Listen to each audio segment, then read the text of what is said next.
Ang buhay ko po noon is mahirap po and madaming problema and may mga pagsubok din po.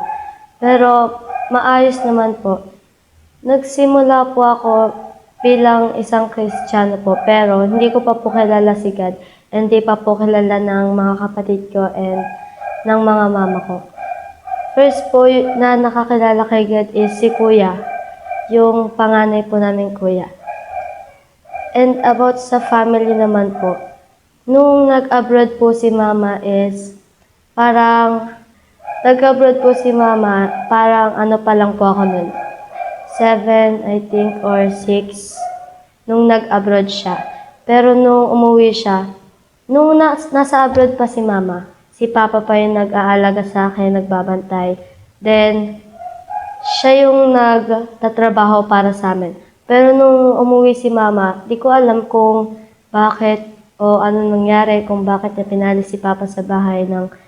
Di ko rin po alam kung anong dahilan. Tapos, hanggang umalis nga si Papa and nag-asawa ng iba, pero hindi niya kami kinalimutan. Pero umuwi din naman siya at si Mama po yung naging tatay, nanay, at tumaguyod para sa aming 4. And sa araw-araw naman po, like sa school po, minsan po wala po akong binabaon gaya nga ng ano. Kasi po, kapag may pera po si Mama, sila kuya po yung mga unang binibigyan kasi po, mga ano po sila, mga parang ang lalayo po ng school nila. And minsan po, kapag may gagawin po like papadala sa assignment o performance, is wala din po ako nabibili kasi po gawa ng wala pong pera si Mama. And about po sa pagmo-module po na minsan po is walang pasok, like sa modular po, familiar naman po, and minsan po hindi po ako nakakagawa and minsan po bumabagsak po ako kasi gawa ng wala po akong cellphone, like ganun po. And sa mga grades ko po, pumapasok din naman po ako minsan. And yung madalas lang po na kaya po ako bagsak, wala po ako masyadong gawa sa iba. Tapos wala din po ako minsan nagagawa sa school.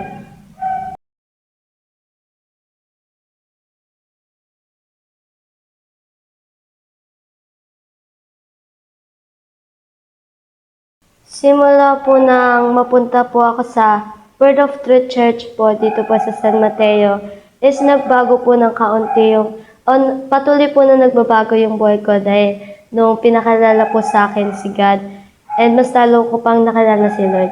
Mas lalo pong lumalawak yung pag-iisip ko tungkol kay God. And sa mga about sa school po, may nag-sponsor na po sa akin. Nag-sponsor po sa akin na si Pastor, and tinutulungan po ako sa lahat ng bagay.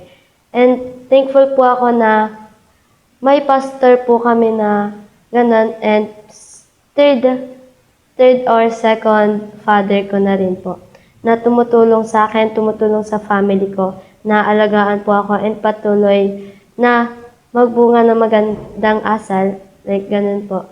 And nung simula po ng 2023 is mag-graduate na nga po, ganun. Parang mas naging maayos po and mas lumago po ako. Marami nga pong problema and pagsubok na dumating ngayong 2025 and ngayong 2026 na may dadating pa. Huwag po tayong mawalan ng pag-asa na harapin ito and huwag tayo sumuko na maniwala.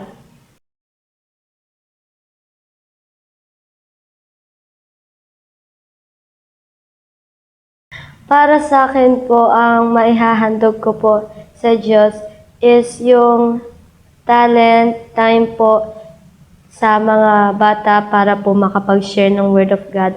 And lalong-lalo na po sa family, itatry ko po na mag-share sa kanila para mapalapit po sila kay God. Ako po si Ira Jane B. Figuero, Dating mahirap, ngayon mayaman sa pag-ibig ng Diyos.